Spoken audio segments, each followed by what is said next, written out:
You've probably asked yourself, why do I keep making the same money mistakes? Maybe you overspend, forget to save, or avoid budgeting even though you know better. This isn't just forgetfulness or lack of discipline. There's often something deeper at play. Most financial mistakes come from emotional habits, not logical decisions. You may know saving is smart, but still choose to buy things you don't need. That's because money is tied to emotions like stress, fear, or even shame. Our early experiences with money shape how we behave today. If you grew up in a home where money was always a problem, you might now avoid dealing with it or try to spend quickly before it's gone. These habits become automatic. You don't even realize you're repeating the same behaviors because they feel normal. Overspending or ignoring bills might just seem like the way life is to you. One big reason we repeat mistakes is emotional comfort. Some spending choices make us feel good in the short term, even if they hurt in the long term. That feel-good moment tricks our brain into thinking it was the right move.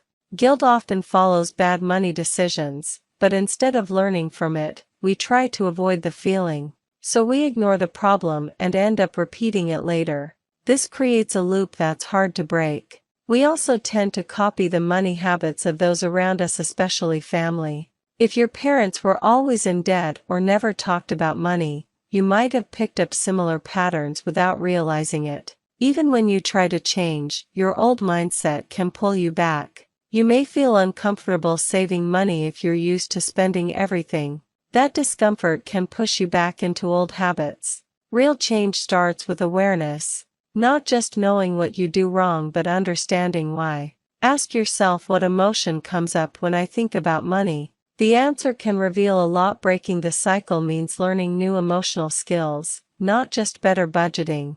When you manage your emotions, your money habits begin to change too. And that's when real progress starts. Many people think they just need more willpower to stop making bad financial choices. But willpower is like a battery, it runs out. If your decisions are based only on self-control, you'll eventually fall back into old habits.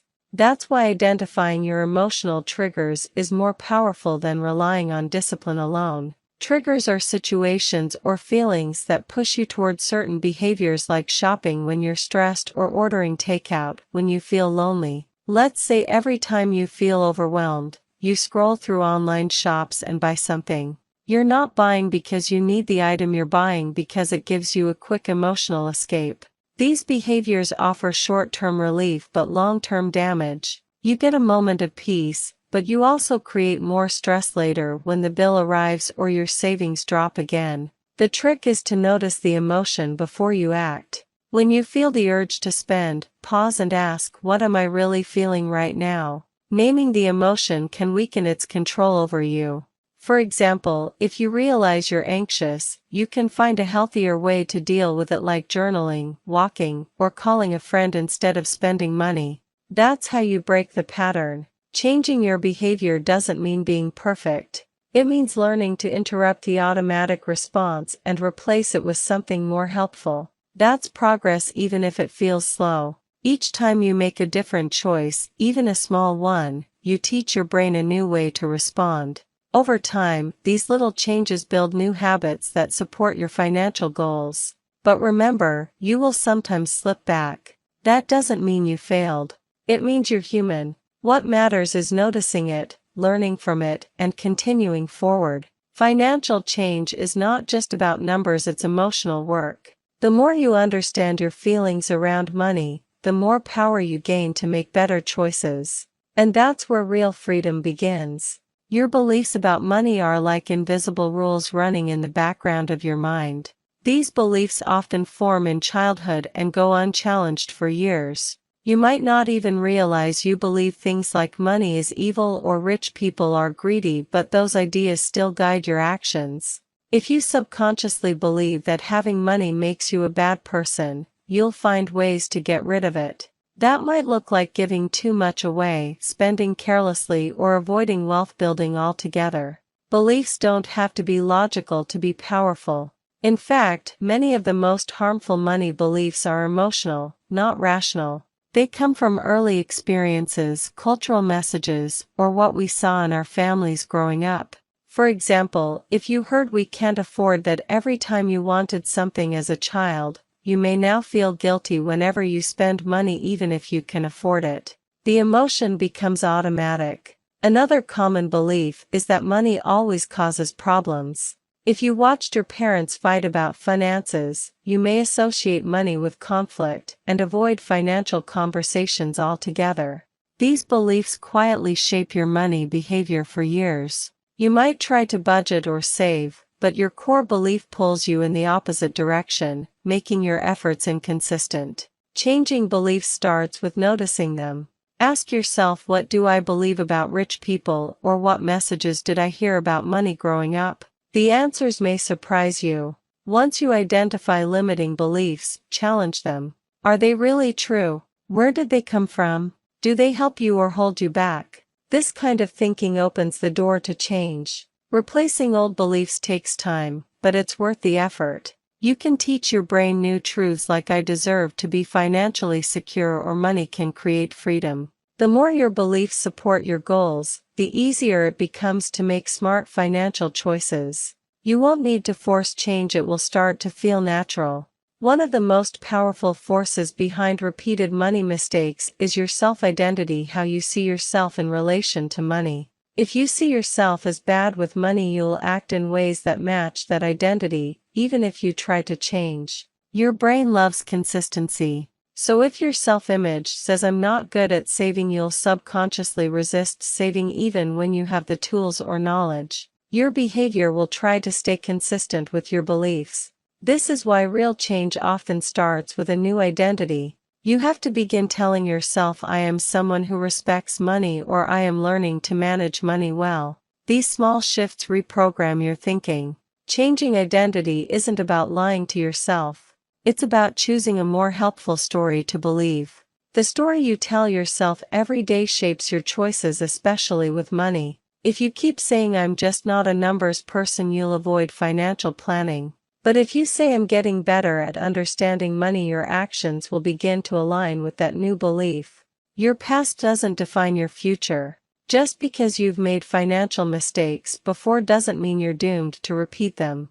What matters is the identity you choose moving forward. When you start seeing yourself as capable and responsible with money, you naturally begin making smarter choices. You treat yourself with more respect, and your finances start to reflect that. Rewriting your identity takes time, like rewriting a script. You may have lived with the same money story for decades, but every new decision is a step toward a different future. Instead of focusing only on goals like saving a certain amount, try focusing on who you want to become. Do you want to be someone who's in control of their money? Then start acting like it. The strongest financial habits come from a strong identity. When your actions match your new self-image, progress becomes natural, not forced. And over time, you stop repeating old mistakes. Your environment plays a huge role in shaping your financial habits.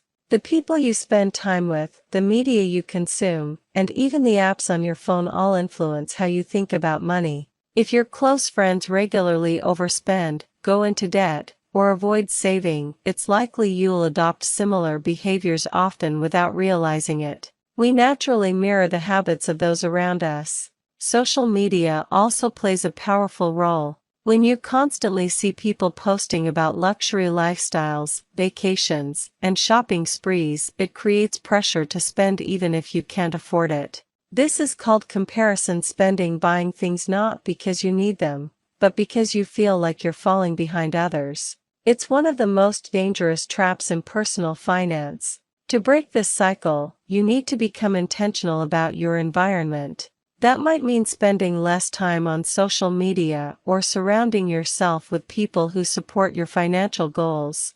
Start by noticing who influences you most. Are they helping you grow or keeping you stuck? It might be time to limit contact with people who pressure you to spend or ignore your goals. Also pay attention to what you consume mentally. Are you following creators who teach smart money habits? Or influencers who show off a lifestyle that's unrealistic? What you watch shapes what you want. Even your physical space matters.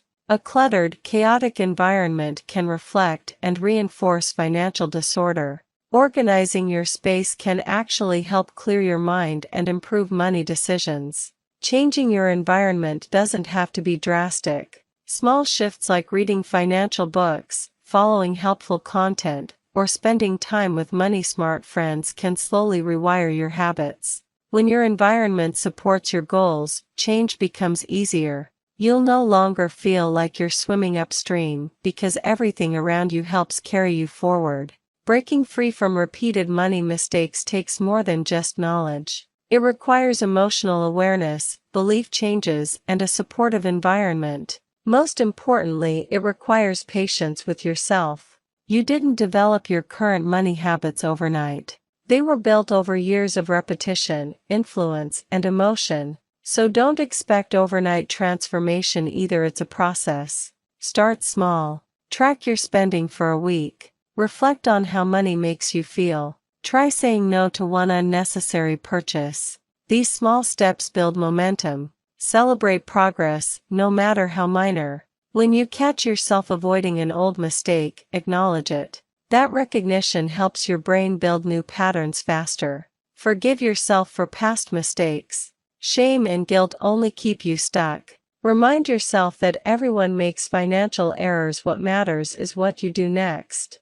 Keep learning. Read about personal finance, mindset, and emotional intelligence. The more you understand how money and behavior connect, the more power you gain to break the cycle. Talk about money. Break the silence. Share your journey with friends or online communities. You'll be surprised how many others are working through the same struggles. Visualize the person you want to become financially. What does their life look like? How do they think, spend, and save? Let that vision pull you forward when things get tough. You have the power to change your financial story. Your past doesn't define you, your next decision does. Choose to step out of the old pattern and into a better future. If this message spoke to you and you're ready to take control of your financial life, make sure to like this video, leave a comment about your experience, and subscribe to the channel so you never miss out on new strategies that can change your financial future.